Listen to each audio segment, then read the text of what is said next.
welcome to episode 9 of the Moody Gooners podcast with my co-host here today again, Jason. Jason, how are you? Very moody today. Me too. Today this is kind of slight departures from what we've done before, in that it's pretty raw. The final whistle of the game at the City Ground has only just gone about 10-15 minutes ago. So we're recording this a little bit raw, I would say, but hopefully you guys will get to enjoy the content a lot more as a result. Before we dive into it, I just wanted to let you know our mission statement is basically an Arsenal podcast with a difference, and the difference being our combined passion for the Arsenal with the importance of keeping mental health at the top of the agenda. This is the end of Mental Health Week actually in the UK, so I think very topical to kind of bring that up again. But not only that, all the proceeds from our weekly predictions will be donated at the end of the season to Mind, which is our charity of choice. So I hope you enjoy the content. Like, subscribe.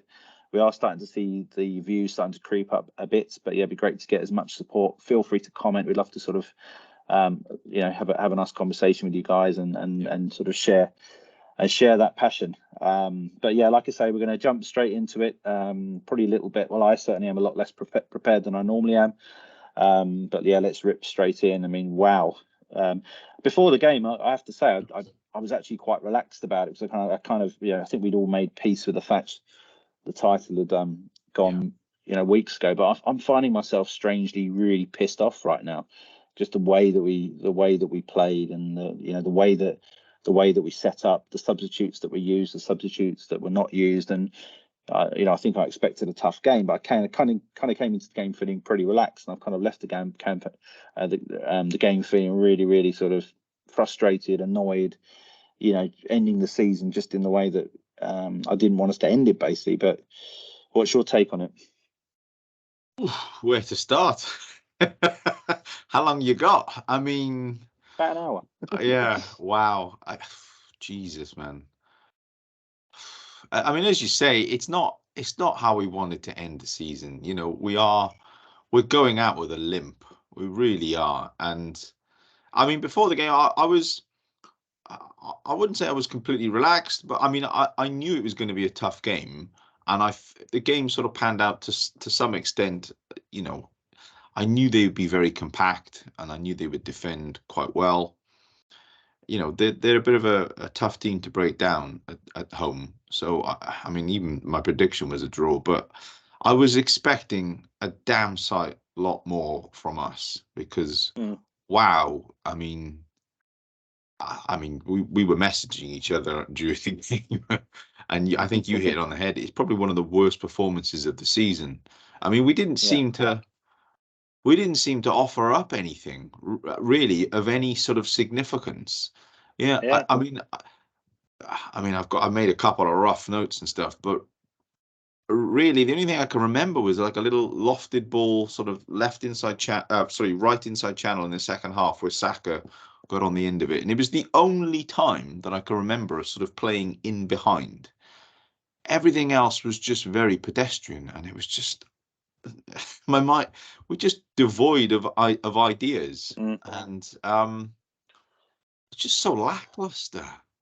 It makes me laugh, actually, how people were talking about us in the Brighton game. The discourse after that was very much that, we were terrible today, Brighton. I'll tell you what, at least in that first half, we carved out a lot more opening in front of goal than than both first and second half combined in this game. I mean, it was absolutely abject. I mean, you might say, well, the title had gone, what have we got to play for? But I'm a bit old school. I've been sort of raised on a diet of Arsenal winning games and being hungry and tenacious, even when maybe we're not going to win something. And that's exactly the way that we're all as fans and as a club saying, this is not how we want to end this season, and when we're doing it. I mean, that was absolutely piss poor from start to finish. I think when at least against Southampton, we scored some goals and showed a bit of fight, to come back towards the end of the game. I know we didn't play great at Ellen Road this season. Probably Everton game was below par, but that was absolutely abject. And I appreciate we've got a few injuries and players are a bit fatigued, which, I don't understand why we seem to be getting fatigued. It's probably another talking point because we bought 3 players in January. I know we've had a few injuries, but this should be enough on that pitch against a team that's teetering outside the relegation zone to get the job done. So, oh God, yeah, I feel it's gonna be good therapy for me, mate. I'll tell you now. Yeah, I mean, this is it. We were speaking in the week about football as therapy, but I don't know what kind of therapy this is. It's a bit like torture, honestly. It's like pulling teeth.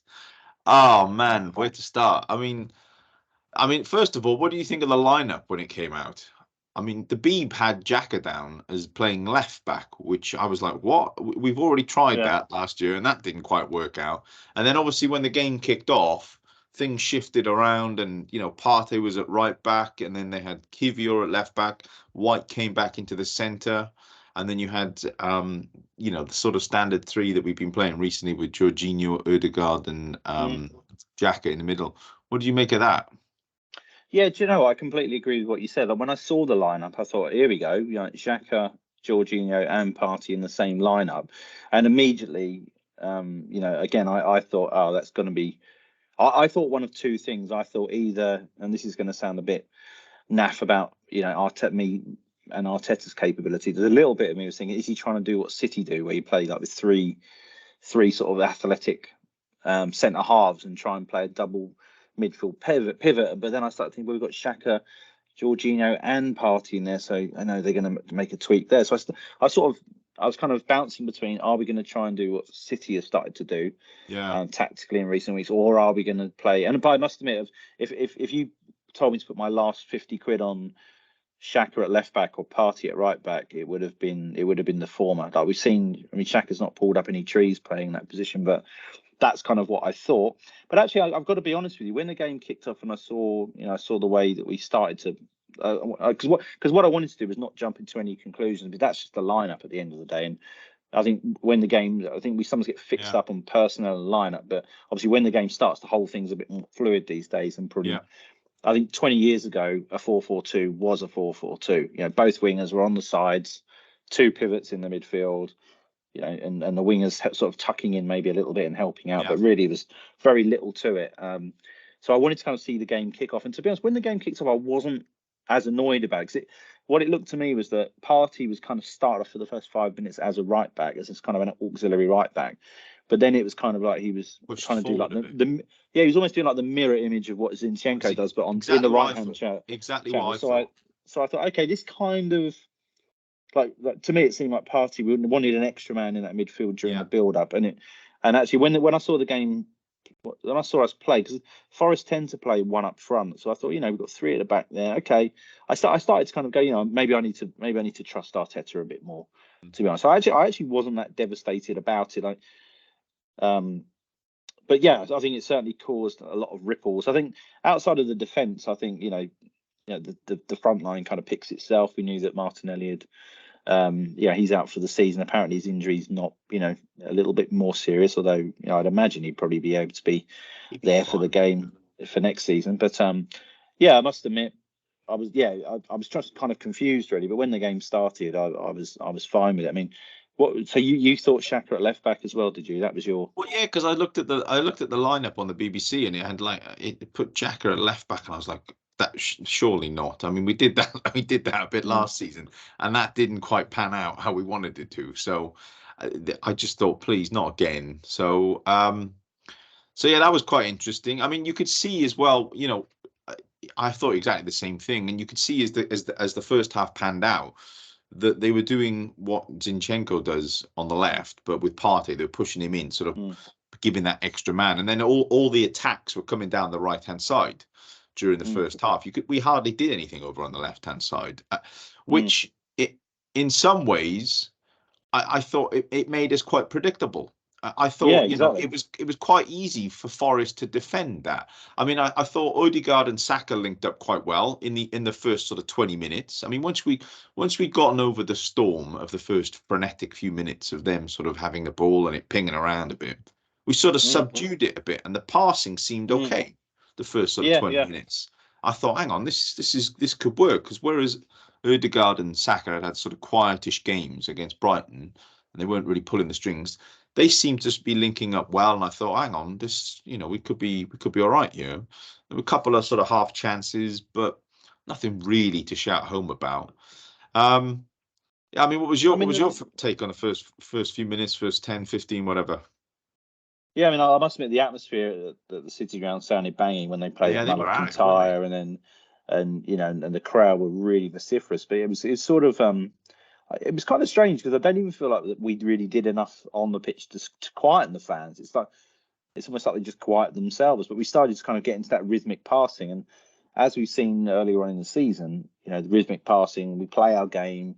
We don't seem to try and rush it or kind of we don't try and what's the word? We don't try and sort of go against. We have the same rhythm whether we're losing 1-0 or winning 1-0 because there's almost that confidence that the way we're playing is going to kind of ultimately see us through.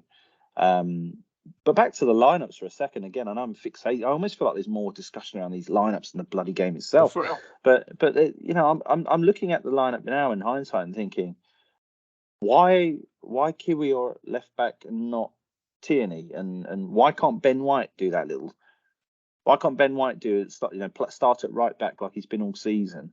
I think once you start stuffing around with your defence a bit, you go on the back foot. I mean, I'm all like, this is going to sound like a bit of a broad, like a brush statement, but I'm all for rotating attacking players when they're a little bit fatigued. Sure. They need to be more explosive in the final third. But as a general rule of thumb, unless a player's got an injury, I don't really want us to rotate any of our defenders unless it's for like a one-off game where we know. Back. Yeah. I mean, I know we had Tomiyasu play at left back against Liverpool, and that seemed to work. He kept Salah pocketed for the game, but I in my view, Kiwior started to settle into his role in that right-sided centre half. Tierney almost picks himself, and I just don't know why Arteta couldn't say to Ben White, okay, today you're going to be my Zinchenko, rather than kind of go on the overlap with Saka. I want you tucking into that midfield, because he's played holding midfield before. I believe it's when he was at Leeds back in the day. So he could have done that. So yeah, I'm just not a fan of rotating defenders. And Tierney for me should have picked himself in it. If Zinchenko's out, you got to pick him. I mean, yeah, you're sort of showing your cards if you put Kiwior at left back, because he's not going to be bombing up and down the wing, getting crosses in. So you're sort of telling Forest, well, we're not really going to be.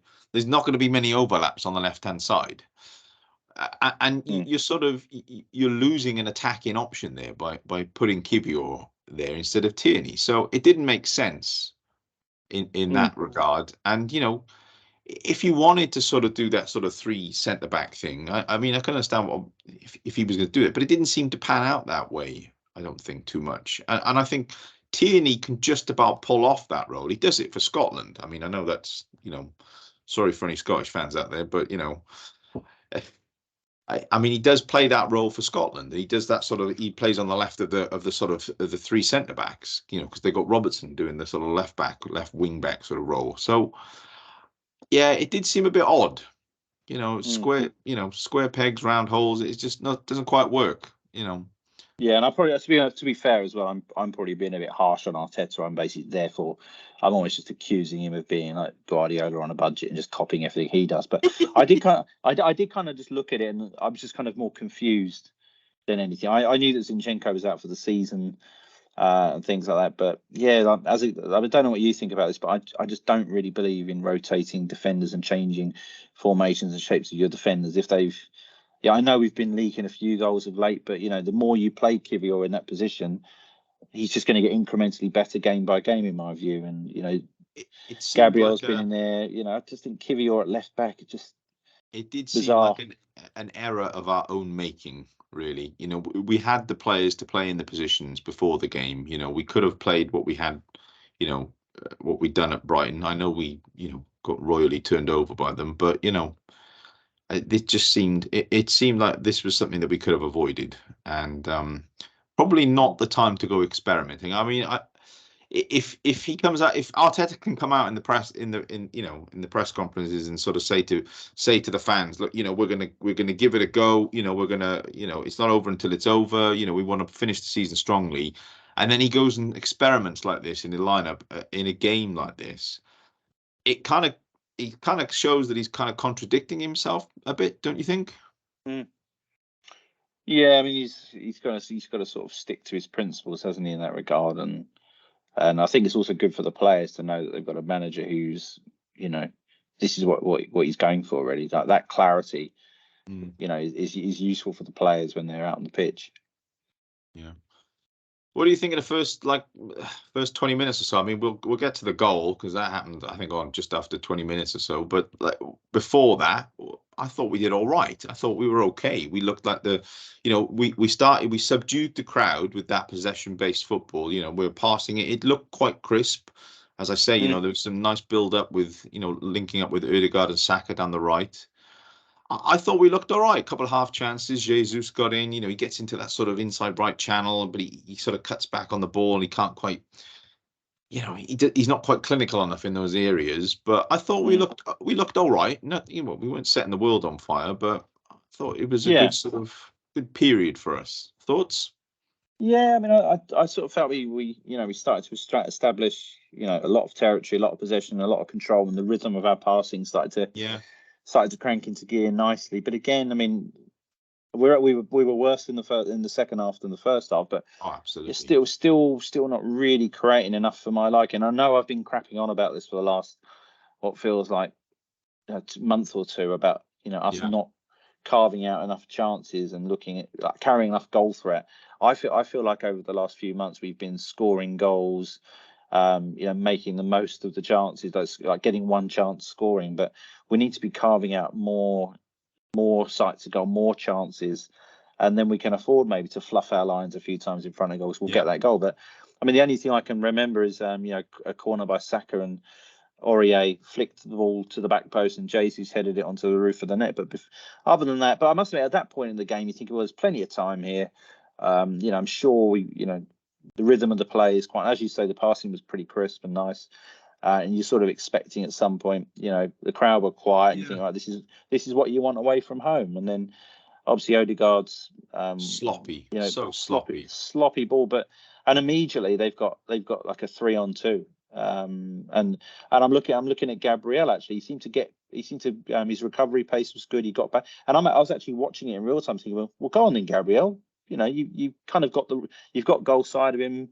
I mean, I'm still sort of unsure how the ball sort of squirmed in really, because when they started attacking, I was thinking, oh god, we're in trouble here. But I felt Gabriel did well. He kind of got back into position, and then I was expecting him to either shepherd the ball out to Ramsdale or for a maybe for a goal kick or clear his lines or something, or make a tackle. But he seemed to wait. Fair play to Awani, however you say it. Awani, I had trouble pronouncing his name as well. So Awani. So I mean, it was a sloppy.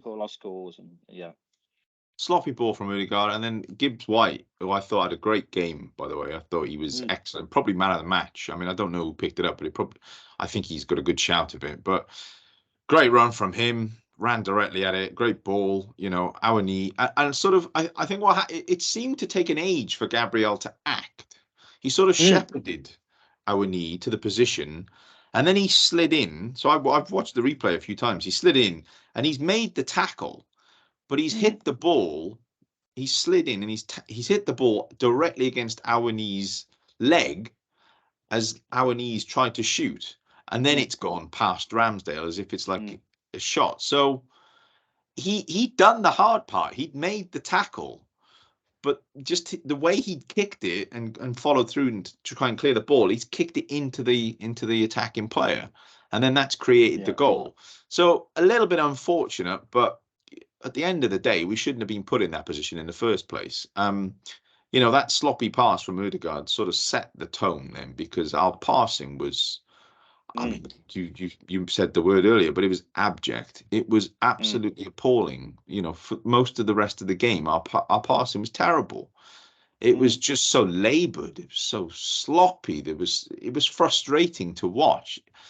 We were messaging saying, "Oh bloody hell, this is like we're snoring here." It was a bore fest. Honestly, it was just so slow and lethargic. It was terrible, terrible stuff.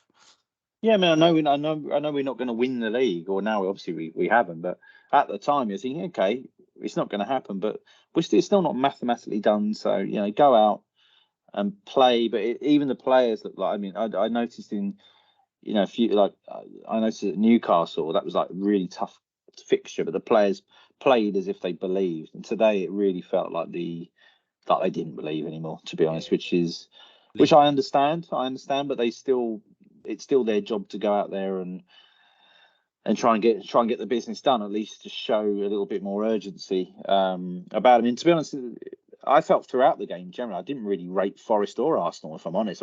I felt that Forest were really, really defensively compact and solid. I mean, I do think that definitely contributed to us, not carving out the volume of chances or any bloody chances, to be honest with you. But Forest didn't look very good on the, so they tried to counter us a few times. They didn't really have that quality.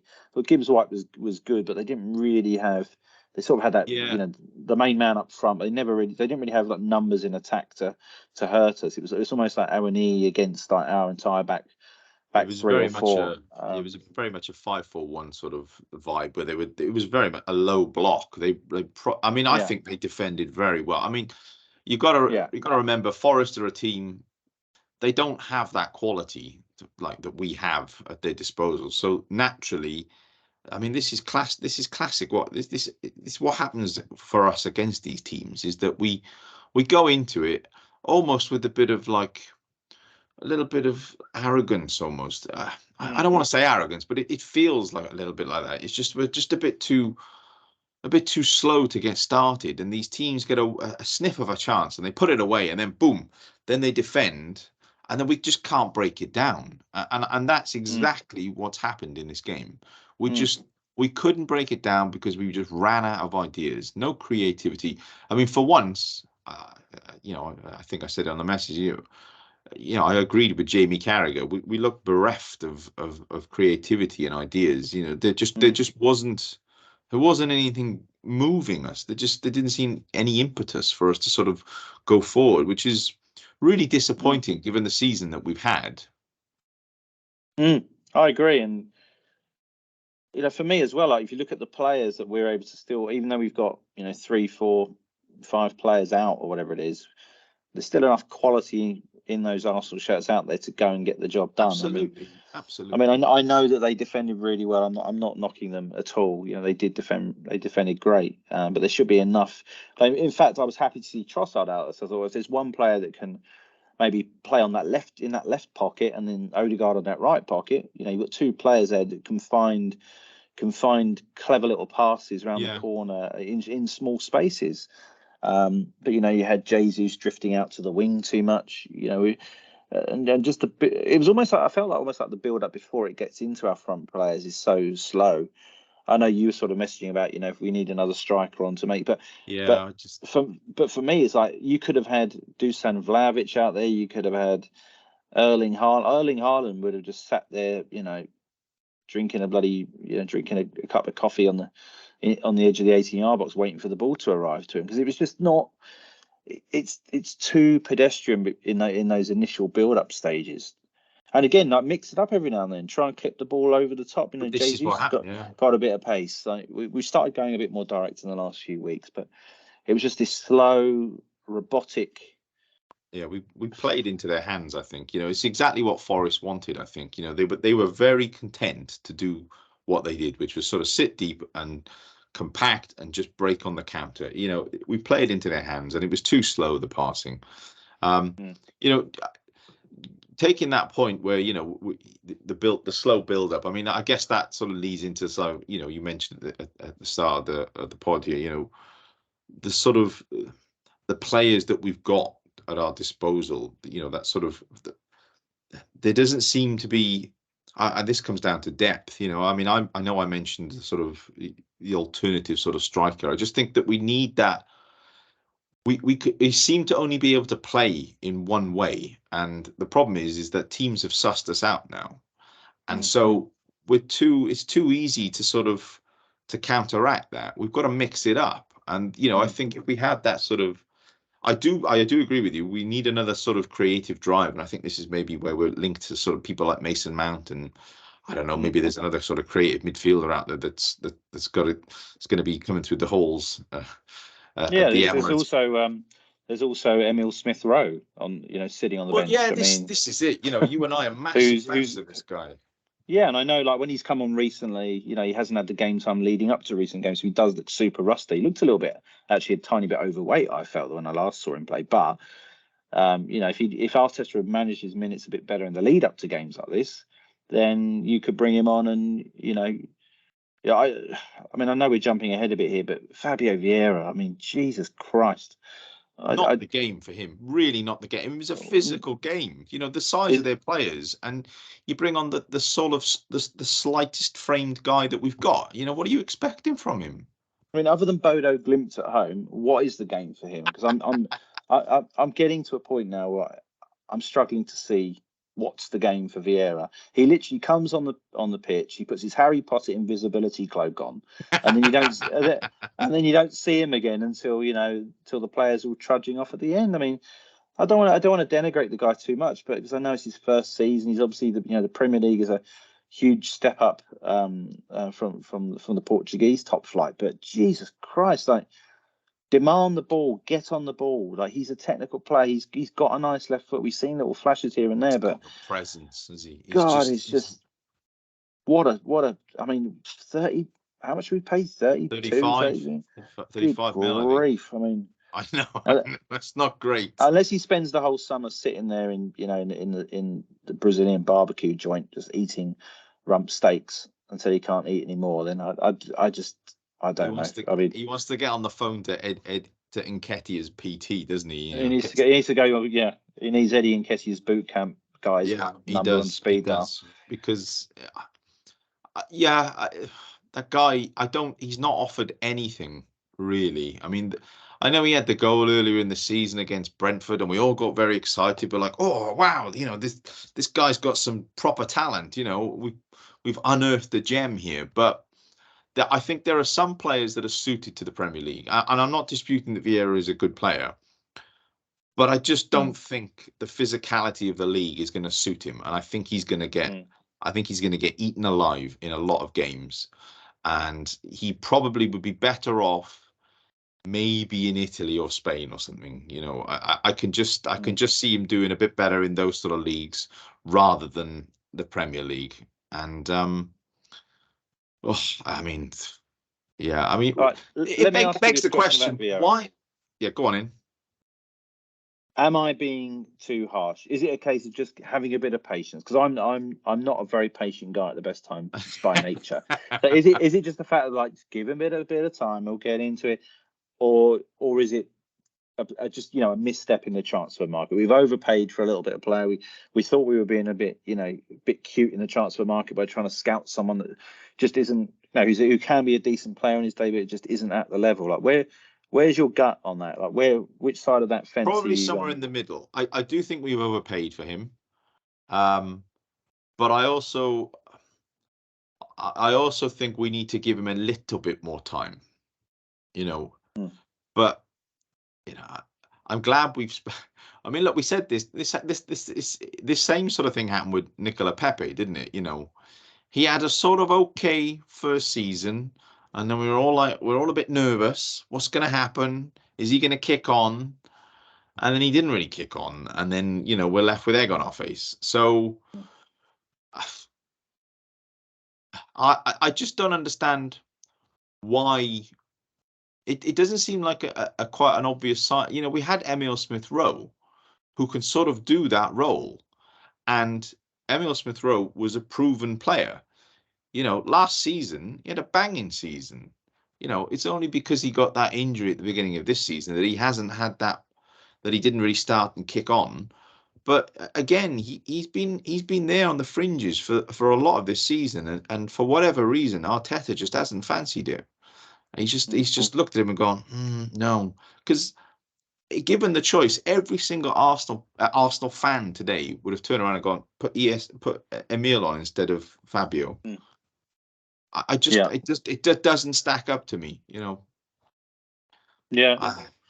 So I think I'm somewhere in between. I think he's only going to get another season. We may even send him out on loan come January if he hasn't really kicked on. I can see that happening. I mean, I think we can loan him out to another Premier League side, maybe a middling team, and just see how he goes. I mean, he's clearly not. I mean, we obviously have to check him out in pre-season and how it was shape he comes back in. But yeah, I mean, to be fair, I've got a lot of my faith for Arsenal in the transfer window in the last 2-3 years is top at the moment. So I trust the moves we make. But at the end of the day, every signing is going to be a risk. And I think Lokonga hasn't worked out too great, and I think Fabio Vieira now is starting to look like the other one for me that I'm going, well, I'm not sure. But to be fair, if we make 2 missteps and sign about 15 players that have added some kind of value, then that's still a great success rate for Arsenal. But yeah, I've got to be honest. I mean, when you bring him on, you're bringing on almost a bit of a like for like, and I think we just become predictable. I think when you bring on someone like a Smith Rowe, he does offer that direct ball carrying, dribbling. That's the kind of stuff that makes defenders shit themselves. And he's a finisher as well. He gets in the box. Yeah, he always seems to. It's like what Aaron Ramsey used to do. He always seems to be there at the right moment. He times his runs very well, so he gets into the box at the right time to get on the end of something. Yeah. Vieira doesn't do that. Vieira did. He had one. The only time I saw him, he had one cross towards the end of this game, which was it was okay, but it was too close to the keeper. It was too close to the bar, and it was a sort of nothing. But that's it. Other than that, he got bullied. That was it. Yeah, and I mean, games like when you're playing teams typically the teams at the lower half of the league, they're more carry a bit more physicality, a little bit more meat and two veg about what they do. I mean, and plus you take off Trossard's a bit more built, he's a bit more of a unit. You take him off of Vieira, you're almost replacing a little bit like for like, really. And again, if I'm a Nottingham Forest player and I'm looking over to the touchline and I'm seeing those substitutes, I'm thinking great. We don't really have to change the way we have to play here. We're just gonna have a slightly fresher version of a player that's just come off. Whereas if Smith Rowe comes on, a fully fit, confident, happy, contented Smith Rowe, player that can put the fear of God into opposition teams. So, yeah. I mean, before we go on to the second half, anything else you want to? I mean, really, it was just a couple of half chances, 80% possession. Keylor Navas didn't get his compression wear dirty, and then a half-time whistle went. I mean, I think that's it. We had all the possession, we dominating the ball, but and then all it took, we were the architects of our own downfall with some sloppy passes, and we just sort of put ourselves into trouble. And I mean, nothing more to add. It was just very frustrating to watch. Yeah. So second half then, much the same, I guess. Nervy few moments at the beginning. Corners from Forest, and I was like, oh bloody hell, what? Why? I don't understand. We come out. You'd think, right, get switched on, get stuck in, come out with a bit of intent, and we just sort of like looking up in the sky, oh la la, like what's going on? It's like there's no sense of urgency. It was just unbelievable. Yeah, exactly. And very slow tempo. Yeah, it was basically just more of the same gruel. Basically, it was almost like cruelty to adults watching that. I mean, it was the same. It was the same old kind of thing, really. I mean, when you look at it, we didn't make any changes at half time. I think it was pretty clear that the Arteta sort of structural change to the team hadn't worked. And I know it's kind of the fashionable thing to wait to the hour mark and things like that. But he's got to take some culpability in this as well. I mean, the players were lacking a bit of drive and energy and motivation, it seemed at times. But then you've also got to look at Arteta and go, scrap that. It's not too late at that point to say second half, right, Ben White, you get back into that right back position.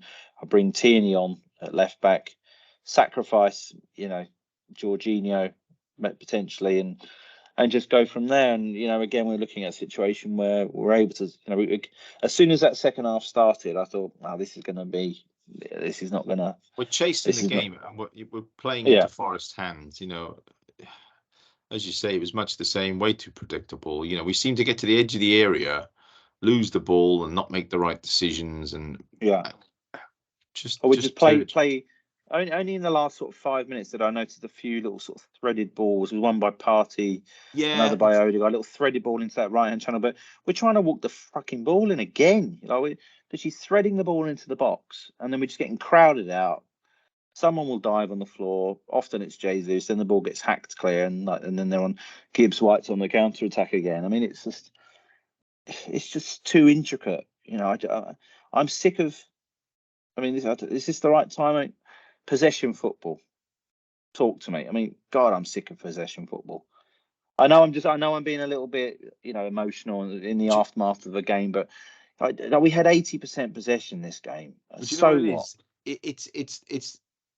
It's having the possession is fine. I don't mind having the ball, but we've got to produce an end product off the back of that. There's no point in having the possession and then we just play safe and slow build up, because you're not actually doing anything. Any team can do that. I mean, I say any team can do that. Maybe not every team, but it's for teams with quality and for the amount of talent and high quality caliber of player that we've got in the squad. That's an easy thing for our players to do. But there's no urgency and no drive to sort of, okay, let's move. It just seems so slow, and I just don't understand. And it comes back to us only being able, in my view, to. It seems that we only have one way that we can play, and we can't mix it up. And that, that's a recipe for disaster. I look, I don't want to compare us to Man City, but they are the benchmark for what we should be shooting for. Man City, I mean, we've said this in previous podcasts, they're happy to mix it up. They're happy to go a bit long, play it over the channels a bit, get it down wide, catch other teams on the counter as well. Yeah. They don't mind doing that. And I just don't think we've got that in our arsenal, at the moment. Excuse the pun, I just don't think. I like what you did there. I just don't think we've got it at the moment in the locker, and I think that may, in my view, it comes down to not having different. I just don't think we've got different enough different players to sort of to mix it up in that way. That's why I keep harking on about getting another striker or something, just something that mixes it up and just that unpredictability. We just don't have it. I think it's always important to have. I mean, when I think back to those days where we had like 4 or 5 good strikers, and I mean, to be honest, even Man City have got 2 strikers. To be honest, like, teams don't really stockpile strikers like they used to. But back in the day, we had obviously Henry that had the pace and the finishing and the assist making and basically everything. You had Bergkamp that could drop into the pocket. You had Davor Suker that could kind of poach with his left foot. Someone like Khan, Wiltord that can kind of come in and play off the wing. And I know we had an abundance of riches then. That's why we won the stuff we did. But each of those players had slightly different characteristics to each other. Whereas at the moment, I mean, obviously Vieira's nowhere near as good as Odegaard, but they're stylistically and positionally, they're both incredibly. I mean, Odegaard can pick a cute little creative pass out much better, but stylistically they're fairly similar players. That's why I think the Smith Rowe discussion is so interesting, because he does have different tools in his toolkit, and so does Trossard have different tools in his toolkit. But the Vieira to Odegaard sort of thing, for me, you just need one of those, and it's obviously Odegaard. But there's not enough variety, and you've had Saka again was off the boil rather. Martinelli, we did. I mean, sort of miss Martinelli sort of stretching teams laterally and vertically, but it's just. I think when you buy a player, I mean, I think with Arsenal we've just got this one way of playing that's coached almost to perfection at times this season. But I mean, you might say, well, did Barcelona play any different back in the day? Maybe they didn't, but for me, the quality of their players was on another level, and you had your Iniesta and your Xavi and then your Messi sort of just in front of them. Once you've got that sort of trio of player, that quality, I mean, we're talking World Cup winners, all 3 of them, Yeah. So, I know what you mean, but I'm kind of caught between this idea. I guess what I'm really driving at here is this idea of Do you have players? Because at times we're clearly not as good as that Barcelona side, but there have been times this season where we've had this one way of playing, but playing to such a high level. There were times this season when no one could touch us. All we'd have to do is put these same players out, play the way that Arteta's coached them, play it to a high enough level, then no one could beat us. That's kind of what it has felt like at times this season. But then the flip side of that argument is, look what Guardiola has done in the last month with the three at the back and the two in midfield. And you look at Alex Ferguson back in the day, he dropped Wayne Rooney into a deep lying position. He would, every year they were selling players where you go, bloody hell, they're selling this guy. Jeez. Yeah. But they were evolving. They never stood still. That was the mentality. Whereas it feels like we've got sort of one very, very well coached way of playing. And if we get a bit of fatigue or a few injuries, there's not either a plan B or a different type of style or player profile type to come in. And that's why the Smith Rowe thing is just burning a hole in my mind. It's just, I think need someone who can bring something different. I think what it does is it shows the shortfallings in our squad, because we've got those players. You say it's coached extremely well, that one play of Wayne, and the first half of the season we were doing incredible, up until sort of, I think it was January or something. We were getting maximum points, from games and stuff. We dropped a few points here and there, but I think I was messaging some friends and they said, look, out of the last possible 24 points, we've only picked up 9, I think was the stat.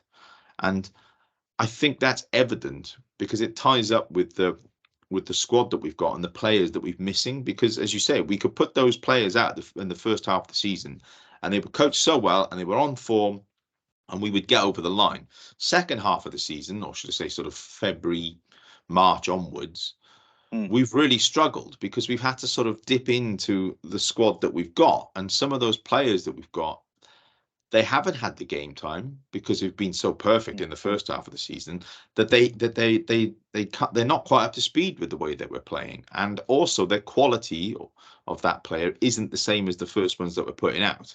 So I think there is an argument to be said. This is where the summer is now going to play such an important factor in what we do. Because we have, Jesus is great. But Eddie Nketiah, as great as he was in that sort of January, February period where Jesus was out, I don't think Eddie Nketiah is the kind. If we want to go to that next level, I'm sorry to say this, but I don't think Eddie's up to quality. I think he's the right quality player for us. Where most other squads, he'd be kind of the third choice. If you're a top team, he might be the third or fourth choice of your sort of number 9s, if you like, and you'd have one or two top players, and then you're kind of into kind of slightly more developmental players who can come on and maybe do a job every now and then. I mean, but what I would say with Nketiah, I mean, I feel a bit sorry for the guy at the moment because he's getting games. I mean, without his goals, when Jesus was injured, we wouldn't even have been in the hunt for a sniff of the title. But he's getting no service at the moment. I don't even think I'd love to know how many touches he had in this game. I mean, I might even look it up while we're on this, but he barely got on the ball. I mean, it was just just rewinding a little bit for earlier in the second half. What did you think of the foul that wasn't a foul on Jesus? There was the pullback, wasn't it? I mean, I've got to be honest. Jesus picked up the yellow card, didn't he? And because he demonstrated with the ref, he was like he wasn't happy with it. Looking at the replay, he got pulled back, didn't he? Yeah, absolutely. I have to say, in real time, because obviously Jesus, it's almost like the boy that cries wolf. Like in real time, he was sitting on the floor with his arms out, and I was thinking, he does win. I hate this stat, but this idea of being the most fouled player in the Premier League. He is one of those ones, and he doesn't that go to Grealish? Oh God, don't get me started on that.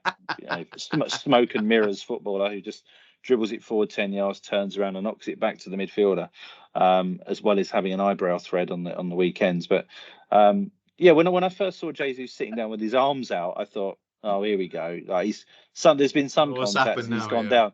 But then I got to be honest, I saw the replay, and I think that's actually where my rage started. I think that was the genesis. I think you've actually called that genesis of my rage, because I've looked at it and I've gone, okay, like lit the fuse. It's not like a filthy, dirty challenge, but at the end of the day, Jesus It's a foul. Is latching onto a through ball. He's in the box, and the guy's pulled the collar of his shirt back, and but then to rub salt in the wounds, he gets a booking. I mean, are you kidding me? What? And the rules of VAR are basically around that. Whenever there's a goal, they check stuff. Whenever there's a red card, they check. There's only certain things that they're actually allowed to check, and one of them is situations like that where you've got denial of a clear goal scoring opportunity. It wasn't clear goal score.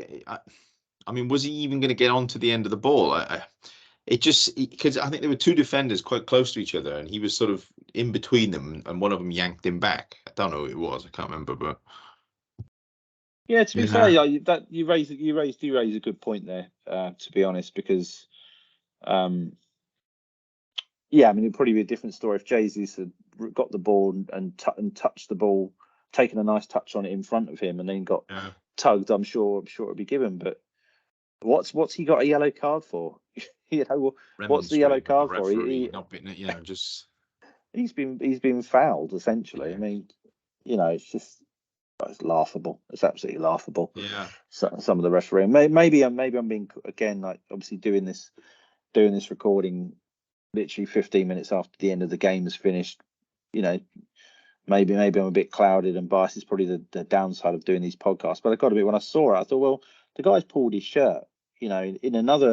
In a parallel universe, Jesus gets a penalty and they go down to 10 men.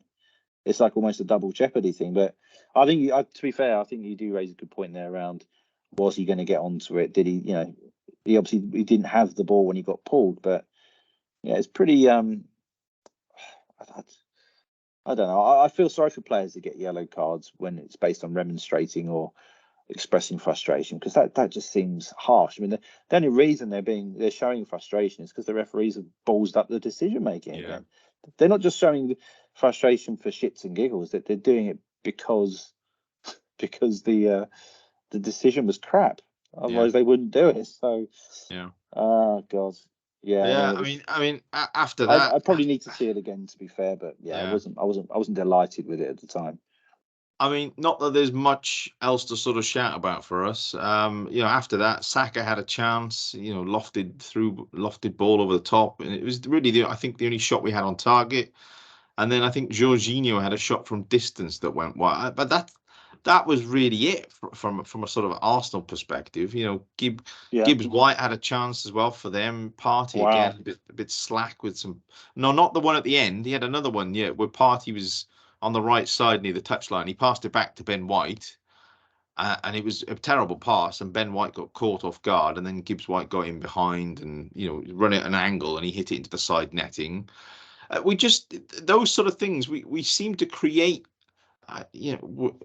We cause ourselves great harm by putting ourselves in these awful positions and just being like a lack of focus almost. I mean, let's be honest. How often in that game did the ball enter our half of the field, let alone our final third? And whenever it did get into our final third, we had no composure whatsoever. That's the word, composure. It was awful. Yeah, we were all over the place. Like the ball was there to be cleared or won, just a little bit of calm. There was a time in the second half where the ball went back to Gabriel, and the guy, I noticed that that Forest was sort of Gibbs White was pressing Gabriel a lot. I feel like they were detailing. They targeted him because they know his temperament. Yeah. Because he gets a little bit hot under the collar. There's old big Gabby, and there was one point in the second half where he kind of got hustled, but it was his ball all day long. All he had to do was kind of just get control of it and like just roll the ball to his right to his other centre half buddy, and then we just get back on the front foot. But he took like 2 or 3 bites of the cherry of it. He was getting muscled a bit, and then he knocked it. And I was thinking, guys, just calm the hell down. I've almost got to sort of tilt the cap to Forest there, because it's great shithousery from them. They know his temperament and they've targeted it, and they've got what they wanted, because all they're doing by doing that is breaking up the play and stopping us from getting any sort of momentum and rhythm together. So credit to them on that one. I mean, the only other thing I've got from my the notes that I've written down was basically Gibbs White, that run at the end which was, I didn't know he had that in his locker. Incredible. To be fair, I've seen him play quite a lot this season. He looks, he has. When they signed him, and I saw how much they signed him for, I did actually go, "Whoa, Jesus!" But he's quietly impressed me, to be fair. But yeah, carry on. You were talking about, it's quite nice to see players dribbling past players, isn't it? You don't see that so much. Yeah, It's really the game's nice. Been about passing and positioning, and but it's nice to see like a little bit of off the cuff slalom, shimming those hips through. I think, for me, he was man of the match. I think he had a great game. He caused us all sorts of problems. He was their outlet, their creative outlet, definitely. They gave the ball to him. His direct running, it was brilliant. He from a neutral perspective, it's been great to watch. But, I mean, for somebody as a player like Gibbs White that can have that impact on us, it just shows the sort of where our standard is right now at the moment. We're really off the boil, really inconsistent, and just, I mean, the one thing that I sort of wrote down as my sort of point for the game was just basically turgid. We were utterly turgid. It was just, just a bad all round performance. The only slight positive, and it's not. I don't think he set the world. He didn't set the world alight by any means, but I did think when Tierney came on, he gave us that width that we were kind of missing with Martinelli being out. He won a corner or two. He did dribble the ball straight out of play, and that wasn't great, to be fair. But I felt at least he offered a different dimension to our attacking play.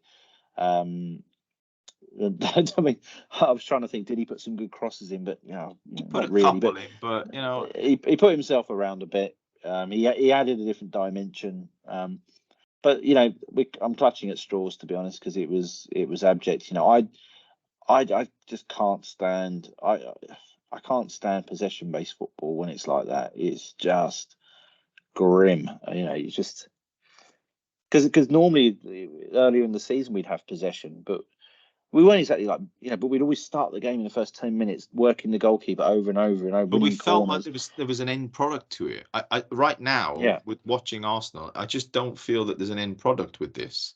It's just, you've said it before, it's that shoehorn, they just, back and forth around, down the side, back in the middle. Frustration. Yeah. But it's the speed at which we're doing it, because obviously if Forest attack you, one of their few counterattacks they have, and suddenly you've got the ball back. If you make those initial passes quicker while the play's broken, you're going to find more angles and you're going to find the shape of the Forest team becomes a bit more stressed and things like that. So, I mean, it was so easy for Forest. They did defend great. To be fair, they were great shape about them. 2 banks of 4. We made it easy for them, I think. We played into their hands. We showed a bit of naivety, I think. There's no chaos factor. I mean, there's no. Dare I ask for Nicola Pepe to don the Arsenal shirt again before the end of the season? But you want someone to come on, and I keep going back to Smith Rowe maybe in my mind, but such a shame what's happened to him. It really is such a shame, because I think. The more and more that time goes on now, I mean, we've got 1 game left now, but I can just see Arteta going, no, that's it. And what's your gut on this? I mean, let's want him to stay. I want him to stay. I mean, I rate Smith Rowe at a lot higher level than Fabio Vieira, and we've already seen what Smith Rowe can offer in the Premier League. He was brilliant last season, and he's been unfortunate. He's got 1 injury, but then he's sort of been ostracized from the whole campaign, and it feels really bad what's happened to him. The treatment. What do you think it is, though? I don't know. I really don't know. Do you reckon it's a falling out behind the scenes? Do you think Arsenal are trying to play brinkmanship because they want to make some money for him to reinvest in other areas, and maybe they're just benching him so he gets frustrated, but we've reduced his value? yeah, that's it. We've reduced his value. We're not going to make, there were, Villa came in for him, didn't they? Yeah. Was it last summer or maybe the summer? I can't remember exactly, but they came in for him with like a 30 mil or 25 mils offer. I mean, I don't think he's hardly played. What are you going to get? 25, 30 mil for him tops now? Tops. Yeah. And, So the only thing I can think of, there's been some kind of falling out, bad attitude in training. I'm just speculating. I mean, because the thing I don't understand sometimes about Arteta is like there was we sort of pretty forget about it now, but there was a period of time when Martinelli could not get a bloody look in. Yeah, exactly. And Martinelli to me doesn't strike me as being like a divisive, like a troublemaker on the training ground or anything like that. And I remember people going, give Martinelli a go, but he just wouldn't do it for whatever reason. And it feels like with Arteta, you're either fully in or you're fully out. There's no, he's been giving him like a few minutes here and there, but there's something must have gone on. Match practice. He doesn't have the, he doesn't have the match fitness, the match practice. He's not up to speed. The poor guy, and it's such it's heartbreaking almost because he's one of our own, and I want to see him back, and I don't want to see him go in the summer. I just think he offers us something different, Get rid of Vieira, bring another attacking midfielder in, but then utilize your squad, trust your players. Yeah, I don't know. It's just very frustrating. It's one of those games today where they could have played until hell had frozen over, and it still would have been 1-0 to Forest. I mean, we weren't going to score today. Forest were not, apart from the odd Gibbs White flash, they were not particularly threatening in any way. But they defended well, and I think for us, we looked shaky at times again defensively, and from an attacking force, there's nothing there at the moment. It's so, and I think most Arsenal fans would have expected us to not win this league, but a few weeks ago. But this is just, I've just seen online that Man City have got this banner unfurled at their stadium 3 in a row and things. So they've had this fucking banner, created already. Unfurling it within an hour. Oh, come on. They could have done that last week, man. I know, but stuff like that. We knew the league was lost. I know, but stuff like that is so arrogant. They should be producing it now and unfurling it tomorrow.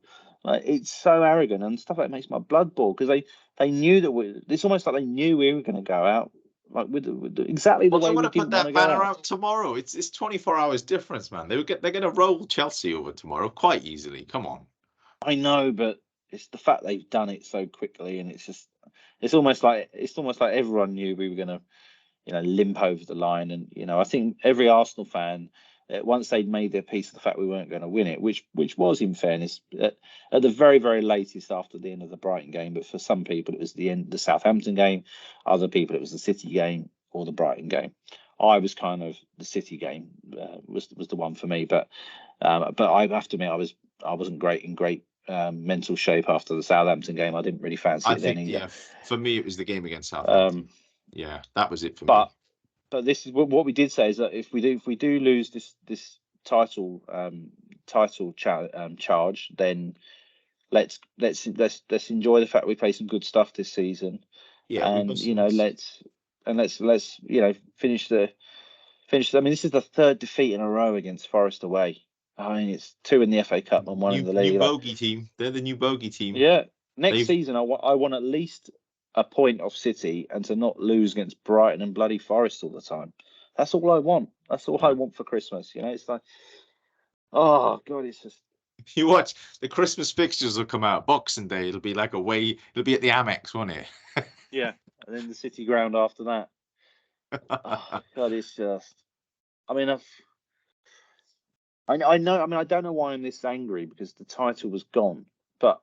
Seeing the way that we play, it's pride, isn't it? You want a little bit more. You just come on, don't limp. Give yourselves the opportunity to show what you've shown for the majority of the season, and go out with a bit of class instead of this sort of just sort of limping over the line. It's just, yeah. I feel the same way. It's just for me, it's frustrating. It's not. I haven't got rage. It's just like, come on, I mean, we'll see what they're going to do in the next game, the final how much game. Of this defeat?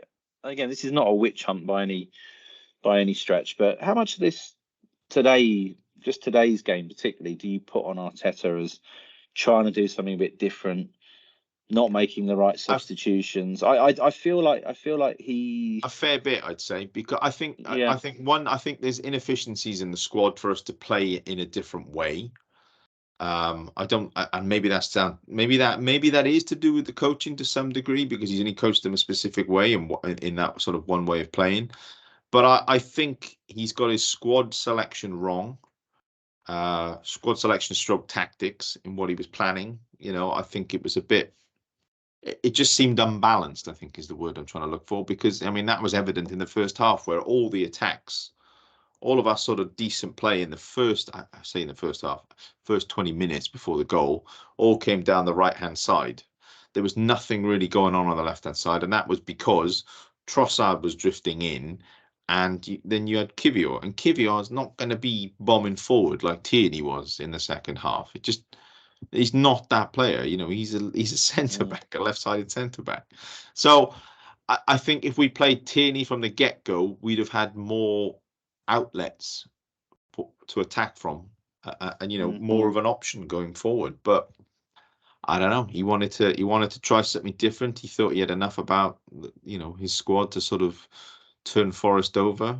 Maybe there was a bit of arrogance from Arteta, thinking that he could get the result regardless of the sort of thing that the team that he put out. But I always knew that this game was going to be really difficult. Yeah. I mean, even it's just its most basic level. I mean, they still had a lot to play for, and you would say we had the smallest sort of piece of something to play for. I guess so. Yeah, it was deeply. I mean, I'm kind of confused as to why I feel like this. I don't know, because I'm so demanding of my club. It's in your heart, Paul. That's what it is, mate. I know, but it's ridiculous, because it wasn't like today. I sort of came into the game feeling fairly relaxed, and Arsenal playing, we'll watch this, see what's going on. But I've ended the game really sort of pissed off, and just I think it is. I think you're right. Much. They haven't offered up anything at all to sort of get excited about. You feel like you've wasted. Yeah, it has been. I mean, yeah, I mean, we'll cover a lot of this off after the Wolves game, I assume. But where do you stand on? Has this been a good season? I've been trying to sort of. Oh, come on! It has been a good season. Come on. This team's good enough we should have a domestic trophy or something. Well, we should be winning something this season, in my view. Again, this is maybe my old school mentality, but I've grown up on a diet of Arsenal winning stuff. And at the end of the day, this team has been exceptional this season. And for us to wilt away like this and end up with as many trophies as Spurs, I know we've played better than Spurs. Oh, come on! Don't put us in the same bracket. Come on. We chuck the cups away, in my view. We chuck the cups away too much. I don't think we chuck them away. It's just our focus. I think because of the first half of the season and where we were, all of a sudden it was like, wow, there's a title tilt on here. We got a chance. We're in a title race here. It was us or City by that point, and I think it was quite evident. And we were playing the best football in the country. So. I think our focus naturally was on the league. We weren't expecting it, because obviously our pre-season expectations were, we were hoping top 4. But I as much as I think that, yes, we could have done better in the cup competitions, I still think the season has been great. I'm so if you ask any Arsenal fan out there right now, they're going to say they're feeling very positive with where their club is and where the club is going. That is evident by the sort of the players that we're linked with now in the summer. And it's exciting. We could get like Caicedo and Rice coming in. All of a sudden, you're like, oh, wow. And then Odegaard, Saka as well. Jesus, bring another striker. It's gonna feel like, and if we get Saliba locked down as well for another contract, all of a sudden you're like, hang on a minute. There's something going on here, and I truly believe that there are trophies on the horizon for us. I really do. I do, but do you know what's? I think the area I'm getting a bit sort of like muddled with in my mind. So there's almost like short term versus long term. If you take that step back and go, where are we at as a club? How robust does this project look? How engaged are the fans, the owners, the players, the coaches, the manager? Everyone's engaged. Everyone's on the same page. All the sort of optics and the eye test, or whatever you want to say about it, says to you, right, this club's going to go somewhere in 2 or 3 years. However, the area I'm frustrated with is we've played so well this season. We've been so consistent.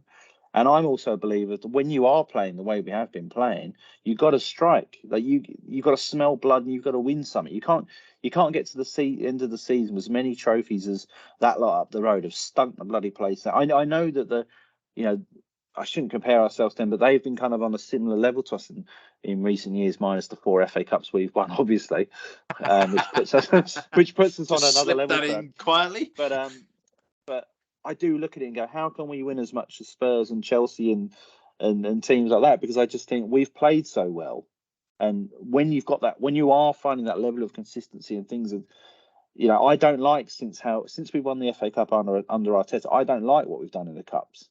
And people go, "Oh, it's a good thing we're out of the Europa League." That's a losing mentality. No, I was very disappointed. I was pissed off with that one. Really pissed off with that, because I thought we there was an opportunity there, and we did seem to. Tell me we would have been second favourites against Sevilla or Roma in that Europa League final. I mean, either opponent be very tough, or is it like in a one-off game? But geez, we should know anything to fear against these teams on the continent. The Premier League's got all the money, all the quality players. We've been brilliant this season. I mean, maybe we wouldn't come into the game in the best, but maybe the players might have been fighting more for their shirt in a game like today, knowing that the Europa League final was around the corner. Whereas now they're sort of playing as if they just can't wait for the final whistle against Wolves, and they can bugger off on holiday to Mykonos, wherever they go at the moment. But I don't like us chucking, like, you've got 4 trophies to shoot for at the start of the season. And I just think we've been so good. And I mean, let's be honest, we might look back at this season in 15, 20 years' time. It might not so. Well, you can almost forget about it, can't you? You can almost do you remember that season? Oh, yeah, it was quite good, played some good stuff, but like the mainstream media, they're like, "Oh, Arsenal aren't going to have as good a chance as this to win the league." I'm not to win the league. I'm not in that camp. I think I'm not either. I do think that with the crop of players that we've got, that group, I do feel that there is potential for us to get better. I don't think we're going to start going backwards. I think it will be harder. I don't think it's going to be necessarily a 2-horse race next year. I think Liverpool, if they get their recruitment right, they could come back into it. Chelsea, I think they're all over the shop. I don't think they're really going to be involved. I think Man United, if they get themselves a decent striker, Harry Kane, then maybe they could be a bit of a tough opponent. And Newcastle, I mean, I've been impressed with them this year. If they add some quality, I think they've been really well coached by Eddie Howe up the road. Yeah. Oh yeah, I mean, they still don't have. They don't have like they're still playing with a lot of players they've had recently that aren't sort of linked to the the Saudi takeover and things like that. So I think I think Eddie Howe for me has pretty much a good shout for manager of the year. I think work with I know they signed Isak and people like that, but I think he's done an amazing job from a coaching perspective. But I'm old school. Like when we're playing as well as we've been playing, the consistency, I want a trophy. It doesn't always pan out like that, does it? As you could be. Look, okay. Let me put it like this for you. Do you remember what was it? It was the 2005 FA Cup final. Do you remember that game? Vieira's last game. I was there. You were there, yeah. We got played off the park. Yeah, we got played off the park. Yeah. Man United deserved to win that FA Cup. It didn't pan out that way. You've got to view it. You can't just say because we've played so well we deserve it. It doesn't always work like that. The team, like the real killer teams, they've got like a thing in their DNA where they smell blood and they go in and get it done. I know in knockout competitions it doesn't work always in that way, but generally speaking, the cream does rise to the. And I've got massive happiness about how we've played and the momentum. Like again, if I start looking smaller picture or looking within a small sort of frame of reference, I get frustrated. But if I step back and look more macro at things, then I'm happy because I'm feeling good about next season. But I just feel that come on Arsenal, like don't bow out to Sporting Lisbon in the Europa League. Don't crap the bed in the FA Cup again. So I think that's something we need to. Well, look, bigger squads and things like that. But well, when we win the double next year, then I'll come back to you and get your thoughts. Yeah, I'll replay this. Well, this is the thing. for me, this season only looks good if we now kick on. But there's no guarantees next season. But I'm with you. Like your point there, and like how the media are going. Oh, Arsenal might not ever. Like every single season. I'm sorry. We're gonna get better next season. By the way, like yes, Chelsea will recruit, Newcastle will, Liverpool will, City will. Everyone comes into the season with new players, pretty much. But people are almost assuming we're going to stand still and the other team's going to get better. But no, we're going to move forward. Yeah, of course we are. Arsenal are going to be one of the top 5 most attractive clubs in European football to join now. Premier League football, Champions League football. London location, great project, good crop of young players to develop and grow with. But this season, to me, only officially becomes good if we win something fairly sizable in the next 2 years. And and that maybe a Premier League, it may be qualifying for the Champions League in both seasons, but winning a Europa League, winning a domestic trophy or something like that. That's when this season, to me, then suddenly goes great. That was an important step. So right now, I'm feeling just flat because we have played well. Well, that's probably as a result of the last 2 months of play, really, minus the Newcastle game or Chelsea game, I'd say. But you take those two results out. Imagine having a Europa League final or an FA Cup final to. Well, I wouldn't. Let me tell you this: I wouldn't be feeling confident on the current form. No. To be honest, yeah. I mean, I wouldn't necessarily be looking forward to it, mate. You know who I blame? You know who I blame for all of this? That dirty little bastard from Manchester, Eric Ten Hag. The minute he turned around and said Arsenal don't get any injuries, it's almost like he's ridden up into the sky above London Colney in a lightning cloud, and just started shooting down Saliba, Zinchenko. Yeah, and all of our and Tommy Asu. The minute he came out and said Arsenal don't get any injuries, they're dropping like bloody flies now. So yeah, I agree. Like if we had to play a team like Sevilla in the Europa League final, we'd probably be slight second favourites at the moment, weirdly. But in normal terms, a Premier League team at the top of the Premier League should be able to rock up to any of these sides on the continent now and get the job done. But yeah, I mean, for me, a trophy has to be the target. Champions League qualification next season and a trophy. Do you know what? Even if it's the Carabao, I'll take it. I love seeing Arsenal. 93. I know, but for me, I love that warm fuzzy feeling of going into that summer, thinking, we lifted a bit of silverware at the end of the season at Wembley or whatever it is. So, yeah, that's my only thing. But we have played well. We have been consistent. We've just a combination of injuries, fatigue, loss of confidence. And again, for me, the big thing is we've got to be looking to beat City. Like we can't be. At the end of the day, if we play them 3 times and lose 3 times, you can't really argue. They've beaten us 3 times this season. We've not even really. The FA Cup game was a bit of a strange one because they had quite a strong team and we rotated a bit and we were competitive. But we were on form at that point as well. At that point we were doing all right. We were.